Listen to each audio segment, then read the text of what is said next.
Welcome back, or if you're new here, welcome to Dark Secrets. Today, guys, I've got 4 encounter stories for you that I thought were fascinating. And stick around to the last one. It's about a park ranger who knows he has a local area Bigfoot, and he's trying to protect him. Now let's get into these stories.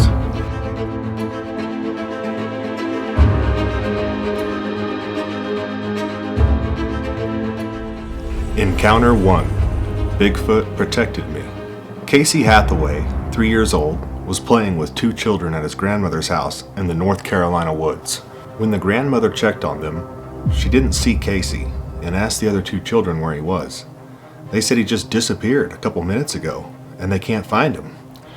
After the grandmother frantically yelled and did a quick search for Casey, she got the local police on the phone and a massive search party was launched. Search teams responded quickly. It should have been an easy search as the woods are thick and a 3-year-old could not have gotten far. The main concern was the small river or creek near the property that could possibly drown the boy. The search team covered a large area multiple times around the home, slowly expanding each time, and never saw a trace of Casey for 48 hours. When hope was almost lost, Casey was heard calling for his mom. Mom! Only a quarter mile away and only about 50 yards deep in the woods, in an area that was already thoroughly searched by rescuers.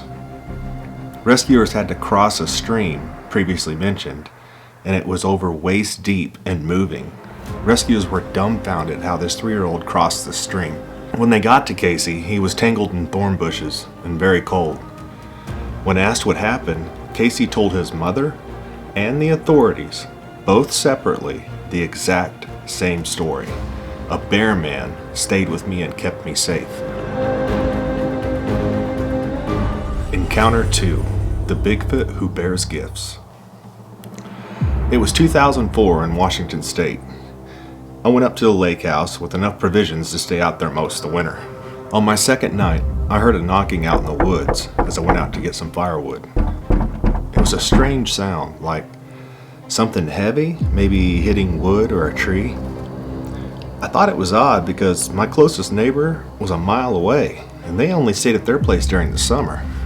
The next evening, I went out and again, the knocking started, and this time, much closer.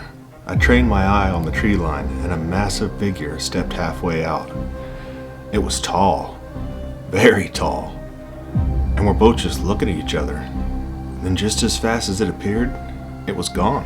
I was amazed and terrified. I never really believed in Bigfoot, but how do I explain what I just clearly saw? It was standing on 2 legs and it had an ape-like face. This was no bear. The next day I went out trout fishing and caught my limit pretty quickly. On my way back up to the house, I heard that knocking again. I couldn't see him, but I knew he could see me. Now I'm not sure at the time what made me do it, but I just yelled out, "You hungry?" and held a fish up in the air and then placed it on the firewood cutting stump. I think I just did it out of pure nervousness. The next morning, the fish was gone, and there was a dead rabbit on my front porch right in front of my door. I was freaked out. Did it just trade with me? And was it really on my front porch? Again, out of my nervousness, not wanting to anger it, I took the rabbit in. I didn't eat it, but at least it shows what I thought was a mutual respect and understanding that this was a trade. This went on most of the winter. I'd hear it knocking, but never saw it again. The occasional dead animal would show up on my doorstep, and I'd leave some food from the house out in return. It never did anything threatening, and I genuinely believe it was just curious and probably enjoying the food it was trading me for.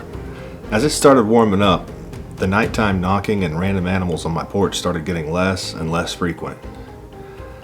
By the time I was ready to leave, I hadn't seen a sign of it for a couple weeks. The next winter, I was so excited to get back out there and see if he would return. Only a couple of nights I heard a far-off knock. No more animals showed up on my porch. It was such a unique experience that I am thrilled I was able to be part of. Encounter 3. Series of short reported encounters.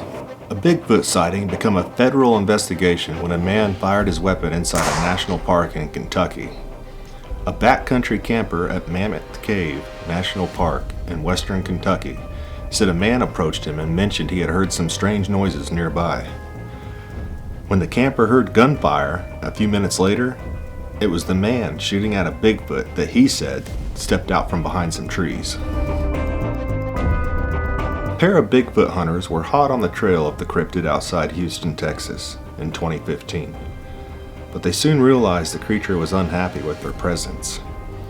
As they began their overnight hunt, the lead investigator realized that something was throwing full-size logs at them from the tree line. They then reported that the creature ran away. Hikers in Frisco, Colorado were taking a break when they saw something strange on the snow-covered mountains above them. At about 11,000 feet of elevation, they watched a dark figure fall.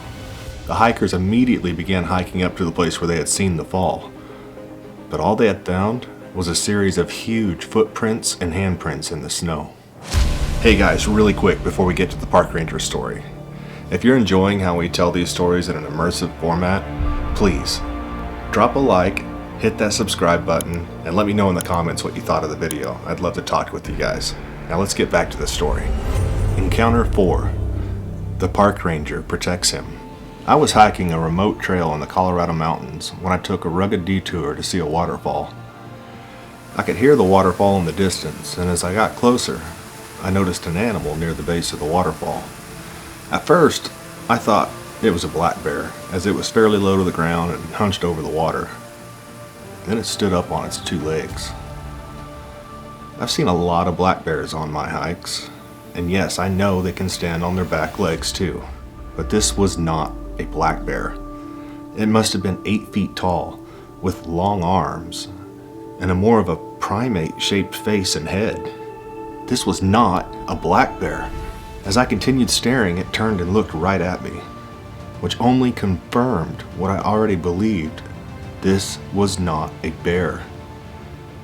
It did not look startled, but more annoyed than anything as it disappeared into the trees, as if my presence interrupted it from whatever it was doing. I was too scared to go down to the waterfall and just stood there stunned for some time, trying to process what I had just seen. I turned and started making my way back to the car. Once I got near my car, a park ranger pulled up. I must have looked distressed or something, because the first thing he asked me was if I was okay. I responded with a weak, "Yeah, I'm fine." The ranger pressed a little further. "Are you sure you're okay?" I couldn't resist anymore. I had to tell him.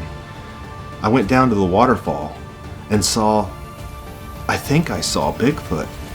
The park ranger had a slight smile and said, "Oh, you mean the local black bear?" I immediately responded with, "No, I've seen many black bears. This stood up on two legs. It was 8 feet tall and looked nothing like a bear." The park ranger again said, "The woods can be deceiving. It was likely a black bear." I started to argue again, but he cut me off. It was a black bear, and that's what we tell our friends so we can keep our local black bear safe. He raised his eyebrows and looked at me. I understood now where he was coming from. He knows there's a Bigfoot around and he's trying to keep it safe. I had to tell my story. I couldn't keep it in. I just left the location vague to still keep my word to some degree. Thank you all so much for watching, and as always, keep an open mind, and I'll see you in the next one.